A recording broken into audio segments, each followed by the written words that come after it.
परमेश्वर के धन्य नाम की महिमा हो।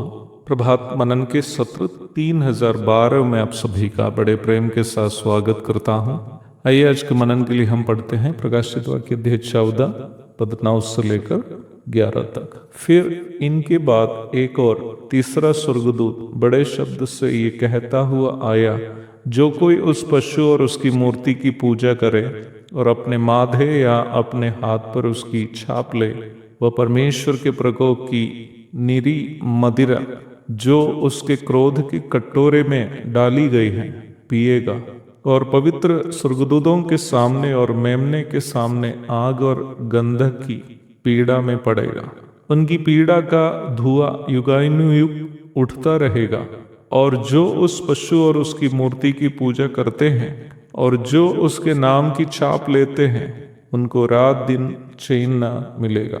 हमारे कल के मनन में हम प्रकाशित वाक्य में दिया गया बाबिलोन शब्द की धार्मिक परिप्रेक्ष्य पर चर्चा की थी। निम्न विषय का विस्तृत अध्ययन पुनः हम 17 एवं 18 अध्यायों के मनन के दरमियान करने वाले हैं, इसलिए निम्न विषय पर अधिक बातें फिलहाल कहना नहीं चाहता।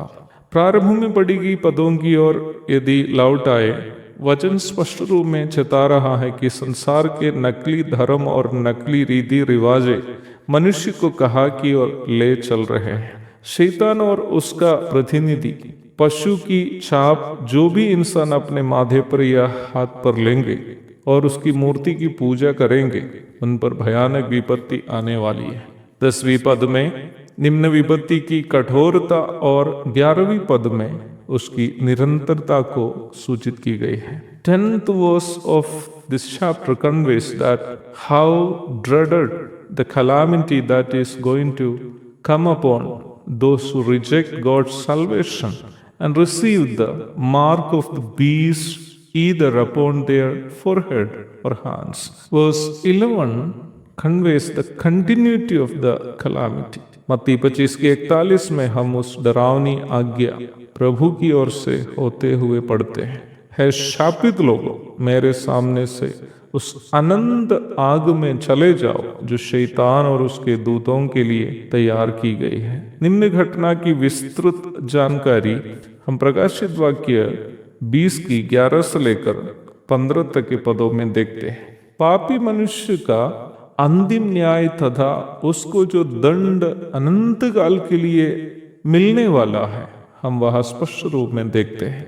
निम्न विषय हम 20वां अध्याय के अध्ययन के समय अवश्य करेंगे, इसलिए उसकी विस्तृत चर्चा फिलहाल करना नहीं चाहता, पर केवल प्रकाशित वाक्य 21 की 8 आपके लिए पढ़ना चाहता हूँ। परंतु डरपोकों और अविश्वासियों और घिनौनों और हत्यारों और व्यभिचारी और ठोड़ों और मूर्ति पूजकों और सब झूठों का भाग उस झील में मिलेगा जो आग और गंधक से जलती रहती है। यह दूसरी मृत्यु है। पाप में आत्मा की मृत्यु होने के कारण आत्मरूपी परमेश्वर से अलग हुए मनुष्य की अनंतकालीन दूसरी मृत्यु का जिक्र हम यहाँ देखते हैं। प्रकाशित वाक्य 14 की 11 निम्न दूसरी मृत्यु की निरंतरता को सूचित करती है। उनकी पीड़ा का धुआं युगानुयुग उठता रहेगा, उनको रात दिन चैन न मिलेगा। बाइबल अनेकों बार इस बात को चेतावनी स्वरूप याद दिलाती है कि आग की झील एक अनंतकालीन सजा होगी। जो वहां जाता है फिर कभी वापस नहीं आता है। परमेश्वर का दास भक्त अय्यूब इस अनंतकालीन मृत्यु के बारे में इस प्रकार कहा, अंधियारे और घोर अंधकार के देश जहाँ अंधकार ही अंधकार है और मृत्यु के अंधकार का देश जिसमें सब कुछ गड़बड़ है, और जहाँ प्रकाश भी ऐसा है जैसा अंधकार। अय्यूब अध्याय 10 पद 21 और 22। अभी दानियल इसे सदा काल तक अत्यंत घिनौने ठहरने का दंड बुलाया है। दानियल 12:3। मत्ती 25:46 में प्रभु यीशु मसीह स्वयं इसे अनंत दंड करके परिचय कराया है। अनंत शब्द का अर्थ है जिसका कभी अंत ना हो। हाँ प्यारो, आग की झील एक ऐसा दंड है जिसका कभी अंत नहीं है। गाली गलौज सुनते हुए भी, बदनाम होते हुए भी, मार खाते हुए भी, जेल जाते हुए भी सुसमाचार प्रचारगण एवं मसीह विश्वासी उद्धार का संदेश का प्रचार इसलिए करते रहते हैं ताकि कोई इस भयानक आग की झील की ओर ना जाए जहां से कभी कोई लौट नहीं आएगा। मेरी आवाज सुनने वालों में कोई ऐसा है जो अब तक यीशु मसीह को अपना उद्धारकर्ता और प्रभु के रूप में ग्रहण करते हुए पाप क्षमा और उद्धार नहीं पाया, वक्त ना गवाए। आज ही अपने पापों को स्वीकार कीजिए।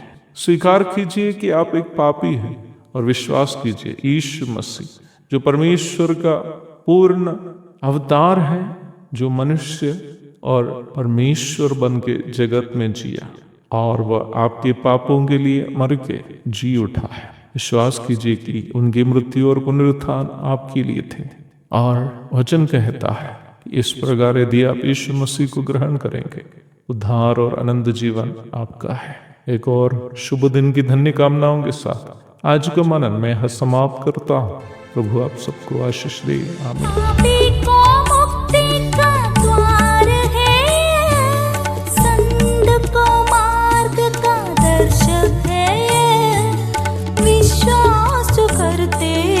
उसके लिए अनंत जीवन का साधन है।